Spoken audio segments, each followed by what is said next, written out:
Ningas kugon ka din ba? Mahilig ka bang mag-set ng mga gawain pero masaya ka lang or excited ka lang sa umpisa pero hindi mo nagagawang tapusin?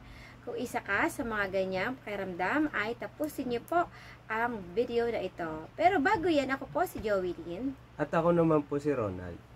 Meron na po kaming 14 na taong mag-asawa.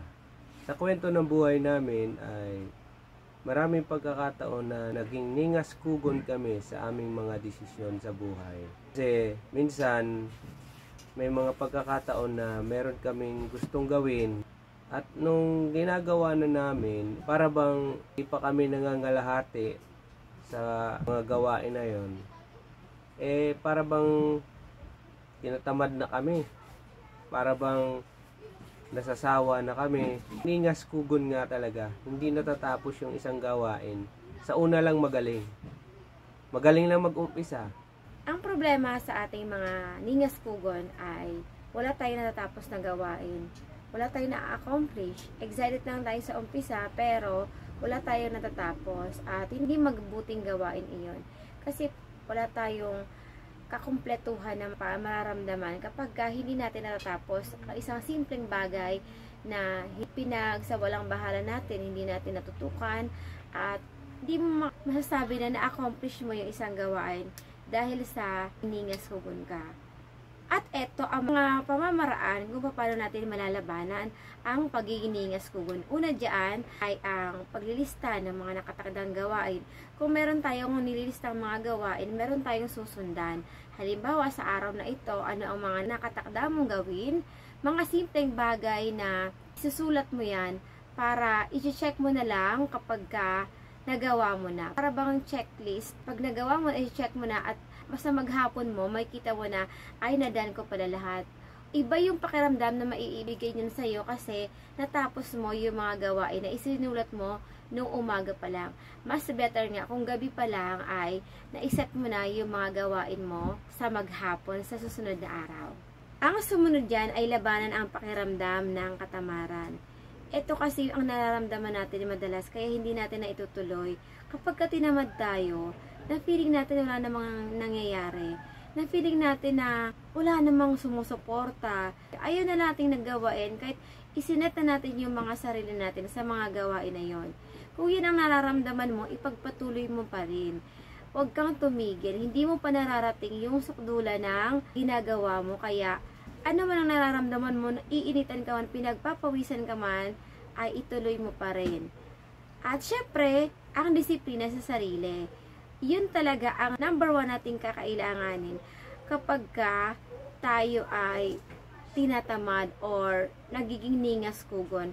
Kapag na-disiplina natin yung sarili natin na ipagpatuloy yung mga naumpisang gawain at syempre yung bakit mo to ginagawa. Nung umpisa, ano ang dahilan mo, bakit mo yan ginawa at yun ang magtutuloy-tuloy sa'yo sa pakiramdam na gawin pa rin kahit buryong na buryong ka na, kahit tamad na tamad ka na, kahit wala namang nangyayari. Pag tiningnan mo yung pinlano mo nung umpisa pa lang, bago mo gawin yung mga gawain na yan, dun ka magkakaroon ulit ng lakas ng loob na ipagpatuloy ang iyong mga nasimulan. At ang sumunod dyan ay disiplina sa sarili. Ito ang magpapatuloy sa'yo sa mga nasimulan mo.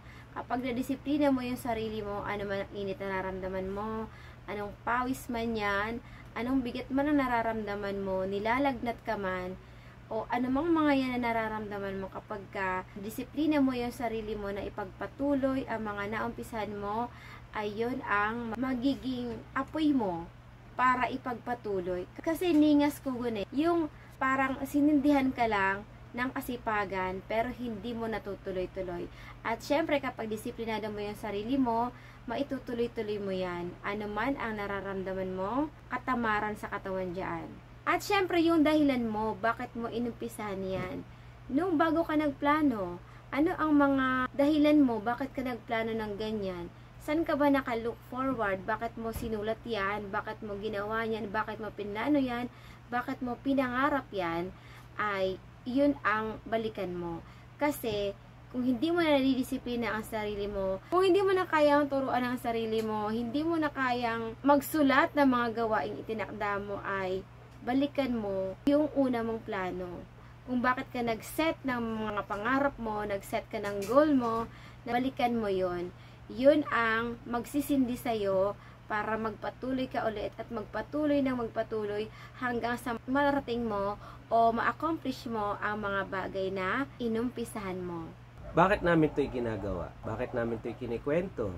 Kasi alam namin na baka isa ka rin sa mga nakaramdam o nakakaranas ng mga ganitong senaryo o sitwasyon ng buhay mo na magaling ka lang sa umpisa, na magaling ka lang magplano, uumpisahan mo, tapos pagka tinamad ka, hindi mo na itutuloy. Pag nahirapan ka, hihinto mo na. Hindi magandang pakiramdam. Wala tayong mararating at wala tayong matatapos kapag pinairal natin yung pakiramdam o pinakinggan natin yung pakiramdam ng pagiging isang ningas-kugon. Ang kalaban kasi natin dito ay ang mawalan tayo ng gana. Mawalan tayo ng gana kapag wala tayo na-accomplish. Wala tayong napagwawagian. Kaya kung ikaw ay isa sa mga nakakaramdam ng pagiging ningas-kugon at wala nang saysayang buhay na parang pakiramdam mo ay wala ka ng kaganang-gana na ipagpatuloy at syempre, pakiramdam mo hindi ka umuusad ay ipagpatuloy mo lang. Naniniwala kasi kami na lahat tayo ay merong angking galing at talino na nawawalang saysay lamang kapag nagiging ningas-kugon tayo. Tayo ang tinitingnan ng susunod na henerasyon. Dapat tayo ay maging isang halimbawa para sa kanila ng pagiging masigasig, na wag lamang maganda sa umpisa, na wag lamang masipag sa umpisa, na wag lamang na umpisa lang, puro umpisa lang. Dapat sa atin mismo makita na meron tayong pagsisigasig, pagtuloy-tuloy, gaano man ka-imposible, gaano man kabigat, gaano man kahirap, ipagpapatuloy natin yan. Ang paghihiningas-kugon ay huwag na natin ipakita na sa atin mismo na ilalarawan. Dapat tayo ang manguna na makita nila na nagpapatuloy anumang pagsubok ng buhay meron tayo. Kung nagustuhan niyo po ang video na ito, ay samahan na po kami sa aming grupo na binuo. Ito po ay Samahan ng Madiskarteng Mag-asawa. Dito po ipinapost namin yung mga tungkol sa usaping mag-asawa, pagpapamilya, at syempre pagnenegosyo. Samahan na po kami. Mag-iwan po ako ng link sa baba. Mula po rin sa bayan na Angono, ang tahanan ng Higantes Festival. ako po si Joelyn. At ako naman po si Ronald. Na nagsasabing, walang imposible sa mag-asawa nagpupursige. Bye for now!